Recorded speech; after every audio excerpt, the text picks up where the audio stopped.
Hello दोस्तों, आज मैं आपको क्लास 12th की ज्योग्राफी के कुछ इंपॉर्टेंट क्वेश्चंस बताऊंगा।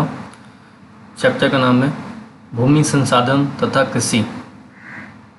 विश्व में चावल के उत्पादन में भारत का क्या योगदान है? क्या योगदान है? 22% चावल भारत उत्पादित करता है। समझ में आया दोस्तों आपको? कितने प्रतिशत था? 22%। दूसरा क्वेश्चन देखिए, भारत में फसल का गहनता की गणना किस प्रकार की जाती है? फसल गहनता इज इक्वल टू बराबर बोया हुआ क्षेत्र बटे निवल बोया गया क्षेत्र इंटू 100। भारत विश्व में अनाज के उत्पादन में कौन से दो देशों के बाद तीसरे स्थान पर है? सीधी सी बात है, संयुक्त राज्य अमेरिका और चीन के बाद। भारत में कितनी ऋतुएं हैं तथा उनके नाम क्या हैं? बचपन से पढ़ते आए हैं, 3 हैं, खरीफ, रबी और जायद। पश्चिम बंगाल में किसान चावल की कितनी फसलें लेते हैं और उनका क्या नाम है? पश्चिम बंगाल में किसान चावल की 3 फसलें लेते हैं जिन्हें ओस, अमान तथा बोरो कहा जाता है। ये क्वेश्चन इसलिए पूछा गया है कि कभी कोई क्वेश्चन पूछ दिया जाता है ओस, अमान तथा बोरो क्या है, तो ये चावल की फसलें हैं और किसी की नहीं, चावल की हैं। भारत में ज्वार का सबसे अधिक उत्पादन किस राज्य में होता है? ज्वार महाराष्ट्र। देखिए, मैंने आपको मुझे बहुत सारी चीज़ें मिल जाती हैं, तो आप छोटा सा एक मन में बैठा के रखिए, किससे हमें हिंट लेनी है। ज्वार रा, महाराष्ट्र रा। कौन से देश में गेहूं और चावल की अधिकता उत्पादकता की किस्में विकसित की गई? गेहूं मैक्सिको और चावल फिलीपींस। किस ऋतु में खरीफ की फसलें बोई जाती हैं? आपको पता होना चाहिए खरीफ की फसलें क्या क्या होती हैं। खरीफ की फसलें दक्षिणी पश्चिमी मानसून के साथ जून और सितंबर अक्टूबर में।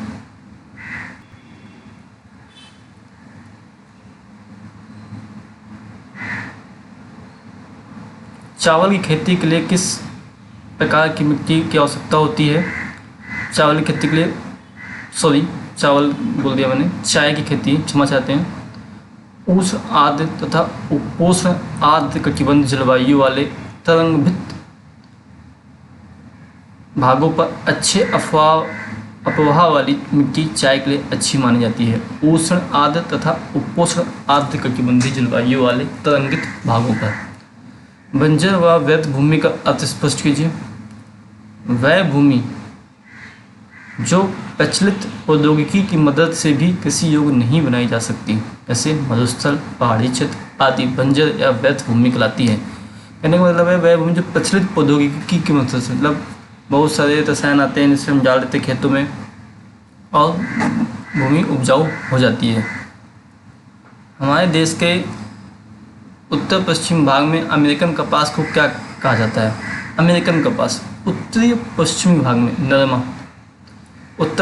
हमारे देश में गन्ने का सबसे बड़ा उत्पादक राज्य उत्तर प्रदेश। कॉफ़ी, कहाँ से कॉफ़ी और कहाँ से? कर्नाटक ही है और कहीं ना पूछेगा। भारत में चाय की खेती सबसे पहले कब और कहाँ शुरू की गई? अच्छा क्वेश्चन है। 1840 ईस्वी में असम की ब्रह्मपुत्र घाटी में शुरू की गई, इसलिए अच्छा क्वेश्चन है। सुबह सुबह चाय मांगते सभी लोग, बिना चाय के काम नहीं चलते। रिश्तेदारी में भी चाय चाहिए, नहीं दी तो अच्छे नहीं, इसलिए याद रखिएगा। पूछते रहिए, चाय पिए तो याद रखिए 1840 में असम की ब्रह्मपुत्र घाटी में हुई। भारत में भूमि उपयोग के किन्हीं 6 वर्गों का उल्लेख कीजिए। भारत में भू उपयोग क्या है? वनों के अधीन क्षेत्र, गैर कृषि कार्यों में प्रयुक्त भूमि, बंजर और व्यर्थ भूमि, स्थायी चारागाह, विविध तरु फसलों व उपवनों के अंतर्गत क्षेत्र, कृषि योग्य व्यर्थ भूमि, वर्तमान परती भूमि, पुरातन परती भूमि, निवल बोया गया क्षेत्र। फसलों के लिए आर्द्रता के प्रमुख स्रोत के आधार पर भारतीय कृषि को 2 समूहों में वर्गीकृत कीजिए। प्रत्येक की 2 विशेषताएं बताइए। सिंचित कृषि और वर्षा निर्भर कृषि। सिंचित कृषि क्या है? वर्षा के अतिरिक्त जल की कमी को सिंचाई के द्वारा पूरा किया जाता है। हमारी जो कृषि मानसून पर ज़्यादा आधारित होती है, लेकिन वर्षा के अतिरिक्त जो जल की कमी है वो सिंचाई के द्वारा। कैसे?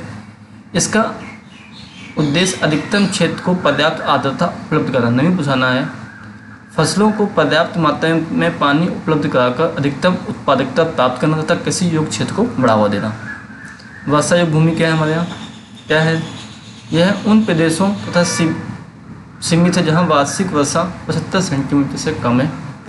यह पूर्णतया वर्षा पर निर्भर है। सेकंड पॉइंट, उपलब्ध आर्द्रता की मात्रा के आधार पर इसे शुष्क भूमि व कृषि व आर्द्र कृषि में बांटते हैं। भारत के 2 प्रमुख पेय फसलों के नाम लिखिए। प्रत्येक फसल के महत्वपूर्ण उत्पादक राज्यों का नाम बताइए। प्रमुख पेय बताइए। चाय असम, पश्चिम बंगाल, तमिलनाडु। क्या हुआ, कर्नाटक, केरल और तमिलनाडु। भारत में कृषि योग्य भूमि का निम्नीकरण किस प्रकार गंभीर समस्याओं में से एक है, किन्हीं 3 बिंदुओं में स्पष्ट कीजिए। निम्नीकरण सिंचाई तथा कृषि विकास की दोषपूर्ण नीतियों से उत्पन्न समस्या है। यह समस्या सिंचित क्षेत्रों में भयानक है। कृषि भूमि का एक बड़ा भाग जल आक्रांतता, लवणता तथा मृदा क्षारता के कारण बंजर हो चुका है। कीटनाशक एवं खरपतवार नाशक रसायनों के अत्यधिक प्रयोग में मृदा में जहरीले तत्वों का संकेंद्रण हो गया है। उष्णकटिबंधीय आर्द्र एवं अर्ध शुष्क क्षेत्र भी कई प्रकार के भूमि निम्नीकरण से प्रभावित हुए हैं, जैसे जल द्वारा मृदा अपरदन एवं वायु अपरदन जो प्रायः मानवकृत है। शुष्क भूमि कृषि तथा आर्द्र भूमि कृषि में अंतर बताइए। यह कृषि उन प्रदेशों में की जाती है जहाँ वार्षिक वर्षा 75 सेंटीमीटर से कम होती है। इन कृषि क्षेत्रों में आर्द्रता संरक्षण तथा वर्षा जल के प्रयोग की अनेक विधियाँ अपनाई जाती हैं। इन कृषि क्षेत्र में शुष्कता को सहने में सक्षम फसलें जैसे रागी, बाजरा, मूंग, चना, ग्वार आदि उगाई जाती हैं। इस शुष्क भूमि कृषि है। आर्द्र भूमि कृषि क्या है, इस कृषि में वर्षा ऋतु के अंतर्गत वर्षा जल पौधों की आवश्यकता से अधिक प्राप्त हो जाता है। इस प्रकार की कृषि के प्रदेश बाढ़ तथा मृदा अपरदन का सामना करते हैं तथा अतः आर्द्रता संरक्षण तथा वर्षा जल के उपयोग की कोई विधि नहीं अपनाई जाती है। इन कृषि फसलों में वे फसलें उगाई जाती हैं जिन्हें पानी की अधिक आवश्यकता होती है, जैसे चावल, जूट, गन्ना इत्यादि। भारत में कृषि ऋतुएं 3 बताई गई थी। खरीफ ऋतुएं क्या है, पहले इसलिए नहीं बताया था कि उन्हें पता था कि आगे बताना पड़ेगा। भारत की खरीफ फसलें अधिकतर दक्षिण हैं। यह ऋतु जून माह में प्रारंभ होकर सितंबर माह तक चलती हैं। इस ऋतु में चावल, कपास, जूट, अरहर आदि की कृषि की जाती है। खरीफ चावल, जूट, कपास, अरहर आदि। रबी अक्टूबर नवंबर सर्दियों में बोई जाती हैं। शरद ऋतु से प्रारंभ होकर गेहूँ, चना, तोरई, सरसों, जौ आदि की फसलें की जाती हैं।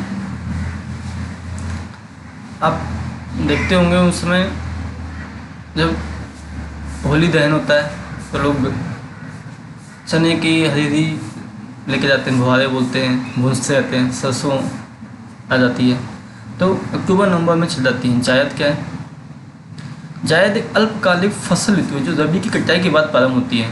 इस ऋतु में तरबूज, खीरा, ककड़ी, सब्जियां, चारे की फसलें होती हैं। तो याद देते होंगे, देखते हैं कि मई जून में खूब तरबूज आते हैं और लोग खाते, वो जायद फसलें हैं, वो हो गई और उन्हें काटा और ये हो गई।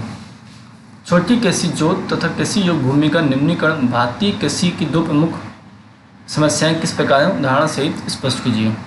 भारतीय कृषि की 2 प्रमुख समस्याएं क्या हैं। जो छोटी कृषि जोत, बढ़ती जनसंख्या के कारण भूमि जोतों का आकार लगातार सिकुड़ रहा है। लगभग 60% किसानों की जोतों का आकार तो 1 हेक्टेयर से भी कम। बिल्कुल सही बात है, 1 हेक्टेयर से 60% किसानों पास नहीं है और अगली पीढ़ी के लिए इसके और भी इससे हो जाते हैं, और जो कि आर्थिक दृष्टि से लाभकारी नहीं है। ऐसा कृषि जोतों पर केवल निर्वाह कृषि ही की जा सकती है। क्या है, पहले इनके पास 1 हेक्टेयर से कम था, उनके 2 बच्चे हुए, उनके बाद 2 बच्चे हुए, तो धीमे धीमे वो कम होता चला गया। अब इतना बड़ा परिवार हो गया, एक भूमि जो इतनी थी, तो क्या हुआ कि केवल वो निर्वाह ही कर सकते हैं, अपना गुजर बसर कर सकते हैं बस। कृषि योग्य भूमि का निम्नीकरण, कृषि योग्य भूमि का निम्नीकरण कृषि की एक गंभीर समस्या है। इससे लगातार भूमि का उपजाऊपन कम हो जाता है। यह समस्या उन क्षेत्रों में ज़्यादा गंभीर है जहाँ सिंचाई की जाती है। कृषि भूमि का एक बहुत बड़ा भाग लवणता, क्षारकता व जल आक्रांता कारण बंजर हो चुका है। कीटनाशक रसायनों के कारण भी भूमि की उर्वरता शक्ति कम हो जाती है। तभी आप देखते हैं कि ज़्यादा कीटनाशक नहीं डालना चाहिए। पहले आजकल मिट्टी का टेस्ट होता है, मिट्टी का टेस्ट होने के बाद सजेशन दिया जाता है कृषि मंत्रालय के द्वारा कि भैया आपको इतना ही कीटनाशक और रसायन प्रयोग करना है, इसके ज़्यादा नहीं तो फसल की उर्वरता क्या होती है, मिट्टी की खराब हो जाती है। भारतीय कृषि की प्रमुख समस्या क्या है? अनियमित मानसून पर निर्भरता। बिल्कुल सबसे बड़ा इम्पोर्टेंट तो यही है। निम्न उत्पादकता, वित्तीय संसाधनों तथा की बाधाएं तथा ऋणग्रस्तता, भूमि सुधारों की कमी, छोटे खेत तथा विखंडित छोर तट, अत्यधिक रसायनों का उर्वरकों का प्रयोग, सिंचाई साधनों की कमी। सिंचाई साधन कमी, नहरें हैं, नहरों के जो बम्बे निकाले जाते थे, नाले लोगों ने खोद देते हैं, नहीं निकल पाते। जहाँ नहरें निकलनी चाहिए वहाँ निकल नहीं रही, नदियाँ कनेक्ट है नहीं। रसायन मिट्टी का टेस्ट कराते थे लोग, मन आया एक बोरी लाया, पूरी बोरी उड़ेल दी खेतों में, प्रॉब्लम होती है। भूमि सुधारों की कमी, लेखपाल ने क्या किया है, अब तक चकबंदी करवाई नहीं, किसी खेत वहाँ है, किसी खेत वहाँ है, समझ ही नहीं आ रहा है, लोग कर ही नहीं पा रहे। तो ये बड़ी आज भी बेसिक प्रॉब्लम्स हैं जो मैं नहीं कह रहा कि ये सॉल्व नहीं हो रही, सॉल्व की जा रही हैं, लेकिन समस्याएं हैं। अगर सॉल्व हो जाती तो इस चर्चा में समस्याएं नाम का शब्द नहीं होता। वित्तीय संसाधनों की बाधाएं, ऋणग्रस्तता, फसल बीमा करवाया नहीं किसी कारण से, फसल बीमा करवाया तो भैया मिल नहीं पाया किसान को, प्रॉब्लम आ गई। निम्न उत्पादकता क्या है? थोड़ा वो जो मानो थोड़ा बहुत गेहूँ हुआ, बीज के बिचौलिए आ गए, बाजार में बेचे हैं 10 रुपया का, किसान से खरीद कर 2 रुपया का, 8 रुपये खुद खा गए। अगर भाई 8 रुपये में से किसान को 6 रुपये 7 रुपये जाए बाजार में पहुँच जाए तो क्या हो, किसान भी बढ़िया, प्रॉब्लम भी ना हो देश में, जो बैकबोन है उसको कुछ मिलेगी। लेकिन चल रही हैं चीज़ें, आने वाले चैप्टर में हम आपको जब करंट अफेयर्स बताएंगे तो उसमें चीज़ें बहुत विस्तृत से वर्णन कर रहे हैं कि मोदी सरकार ने बहुत अच्छे काम किए हैं इस बार। भारत में स्वतंत्रता प्राप्ति के पश्चात कृषि विकास की महत्वपूर्ण नीतियों का वर्णन कीजिए। स्वतंत्रता प्राप्ति से पहले भारतीय कृषि मुख्यतः जीविकोपार्जित थी, बिल्कुल सही है, जीवन यापन करने के लिए करते थे। इसके अंतर्गत किसान बड़ी मुश्किल से अपने तथा अपने परिवार के सदस्यों के लिए फसल उगा सकता था। इस अवधि में सूखा, अकाल आम घटनाएं हुआ करती थी और लोगों को खाद्यान्न की कमी का सामना करना पड़ता था।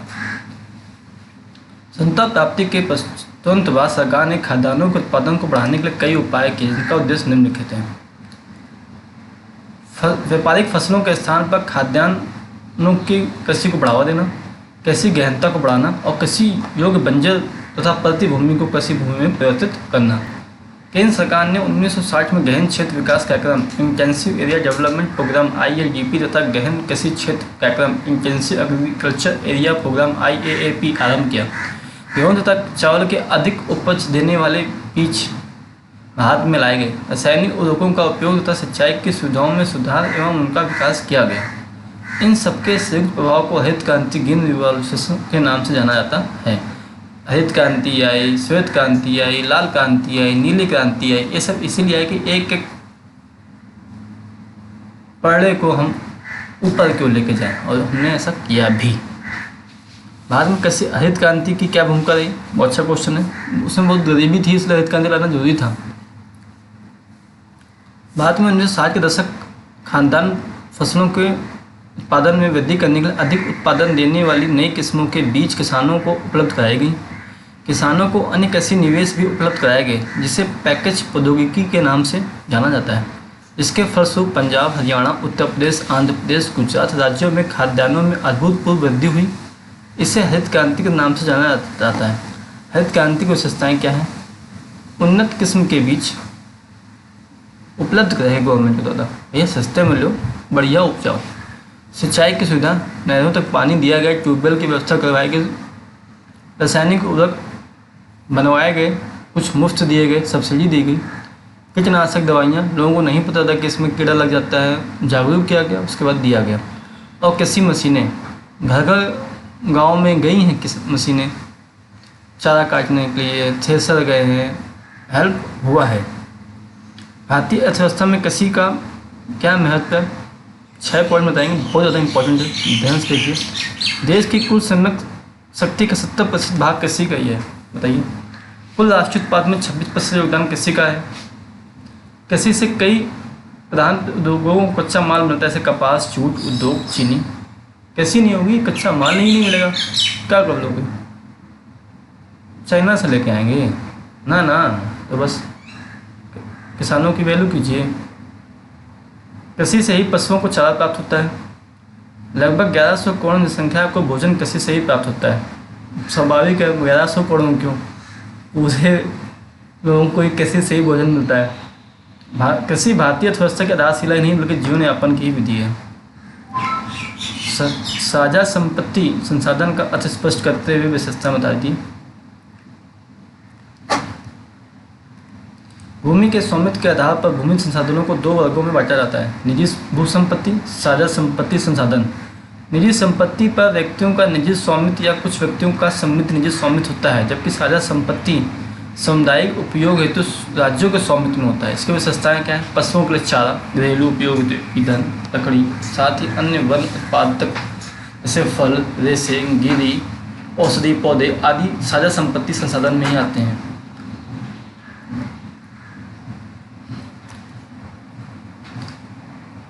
आर्थिक रूप से कमजोर वर्ग के व्यक्तियों के जीवन यापन में इन भूमियों का विशेष महत्व है, क्योंकि इनमें से अधिकतर भूमिहीन होने के कारण पशुपालन से प्राप्त आजीविका पर निर्भर है। महिलाओं के लिए भी इनका विशेष महत्व है, क्योंकि ग्रामीण इलाकों में चारा व ईंधन, लकड़ी के एकत्रीकरण की जिम्मेदारी उन्हीं की होती है। सामुदायिक वन, चारागाह, ग्रामीण जलीय क्षेत्र तथा अन्य सार्वजनिक स्थान साझा संपत्ति संसाधन के ही उदाहरण हैं। कक्षा 12 का भू संसाधन एवं कृषि के चैप्टर इंपॉर्टेंट क्वेश्चन को पढ़ा दिए। 16 मिनट ध्यान से पढ़ने के लिए धन्यवाद।